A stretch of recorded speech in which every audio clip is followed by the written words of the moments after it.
ಎಲ್ಲರಿಗೂ ನಮಸ್ಕಾರ. ಪೂಜಾಸ್ ಕನ್ನಡ ಪಾಕಶಾಲೆಗೆ ಎಲ್ರಿಗೂ ಸ್ವಾಗತ. ಬನ್ನಿ, ನಾವಿವತ್ತು ಬೇಕರಿಗಳಲ್ಲಿ ಅಂಗಡಿಗಳಲ್ಲಿ ಸಿಗುವಂತಹ ಪಾಪ್ಕಾರ್ನನ್ನು ಮನೆಯಲ್ಲಿ ಯಾವ ರೀತಿಯಾಗಿ ಮಾಡೋದು ಅಂತೇಳಿ ಇವತ್ತಿನ ವಿಡಿಯೋದಲ್ಲಿ ತಿಳಿಸ್ಕೊಡ್ತೀನಿ.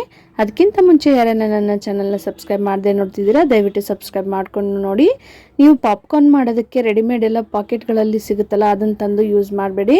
ನೀವು ಮಾರ್ಟ್ಗಳಲ್ಲಿ ನೀವು ಕಾರ್ನ್ ಮಾಡುವಂತಹ ಜೋಳ ಕೊಡಿ ಅಂತ ಹೇಳಿದರೆ ಕೊಡ್ತಾರೆ. ಅದನ್ನು ತಂದು ಮಾಡಿಕೊಂಡ್ರೆ ತುಂಬಾ ಟೇಸ್ಟಿಯಾಗಿರುತ್ತೆ. ನೋಡಿ, ನಾನು ಒಂದು ಮುಷ್ಟಿಯಷ್ಟು ಆಗುವಷ್ಟು ಕಾರ್ನ್ ಜೋಳವನ್ನು ತೊಗೊಂಡಿದ್ದೀನಿ. ಇದರಿಂದನೇ ನಾವು ಪಾತ್ರೆ ಫುಲ್ ಇಡೀ ಮನೆ ತಿನ್ನುವಷ್ಟು ಪಾಪ್ಕಾರ್ನನ್ನು ಮಾಡ್ಬೋದು. ನೋಡಿ, ಈಗ ಒಂದು ಪಾತ್ರೆಯನ್ನು ಇಟ್ಕೊಂಡು ಅದಕ್ಕೆ ನಾನು ಒಂದು 1/4 ಬೌಲಷ್ಟು, ಅದು ಎಷ್ಟು ಕಾರ್ನ್ ತೊಗೊಂಡಿದ್ನಲ್ಲ ಅದೇ ಅಳತೆಯಲ್ಲಿ ನಾನು ಎಣ್ಣೆಯನ್ನು ಹಾಕ್ಕೊಂಡಿದ್ದೀನಿ. ಎಣ್ಣೆ ಸ್ವಲ್ಪ ಬಿಸಿ ಆದಮೇಲೆ ನಾನು ತೊಗೊಂಡಿರ್ತಂಥ ಕಾರ್ನ್ ಜೋಳವನ್ನು ಹಾಕ್ಕೊಳ್ತಾ ಇದ್ದೀನಿ. ಇದು ಹಾಕ್ಕೊಂಡಾದ್ಮೇಲೆ ರುಚಿಗೆ ತಕ್ಕಷ್ಟು ಉಪ್ಪನ್ನು ಹಾಕ್ಕೊಳ್ತಾ ಇದ್ದೀನಿ. ನೋಡಿ, ಈ ಥರ ಮಿಕ್ಸ್ ಮಾಡ್ಕೊಳ್ಬೇಕು.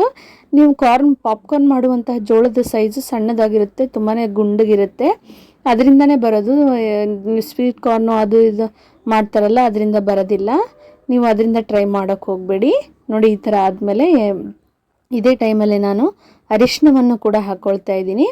ಅರಿಶಿಣ ಹಾಕ್ಕೊಂಡಾದ್ಮೇಲೆ ನೀಟಾಗಿ ಮಿಕ್ಸ್ ಮಾಡ್ಕೊಳ್ಬೇಕು. ನೋಡಿ, ಈ ಥರ ನೀಟಾಗಿ ಮಿಕ್ಸ್ ಮಾಡ್ಕೊಂಡಾದ್ಮೇಲೆ ಒಂದು ತಟ್ಟೆಯನ್ನು, ನೋಡಿ ಇವಾಗ ಬಿಸಿಯಾಗಿದೆ ನಂದು.